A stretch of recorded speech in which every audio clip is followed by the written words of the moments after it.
અમરેલીના બગસરામાં જેવી કાકડિયાના હસ્તે ઉદ્ઘાટન કરાયું। બીજેપી મધ્યસ્થ કાર્યાલયનું ધારાસભ્યના હસ્તે ખુલ્લું મૂકવામાં આવ્યું।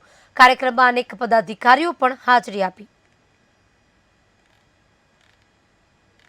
ભાકર, માનની ધીરુભાઈ કોટડિયા, જિલ્લા પંચાયતના સભ્ય માનની ધીરુભાઈ લક્કી, ઉપસ્થિત અમારા માનની પ્રભારી છે દીપકભાઈ વઘાસિયા, ભાવનગરથી પધારેલા એમએલએ માનની રાજુભાઈ, ઉપસ્થિત બધા બહેનો, જિલ્લાના જે અધિકારીઓ છે, પદાધિકારીઓ, એ બધાની ઉપસ્થિતમાં ગામના તમામ લોકોને સાથે રાખીને, તમામ સમાજને સાથે રાખીને આજે અમે ઓપનિંગ કરીએ છીએ।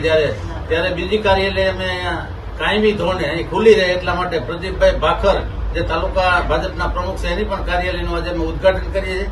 અને બધા લોકોને, પાર્ટીના ગ્રામ્ય હોય કે સિટી હોય, બધા લોકોને કોઈ પણ પ્રકારનું કામકાજ હોય તો આ કાર્યાલય ખુલ્લી રહેશે। આજે ખુલ્લી મૂકી છે। મને કાર્યાલય, ચૂંટણીલક્ષી કાર્યાલયને આ પ્રદીપભાઈ ભાકર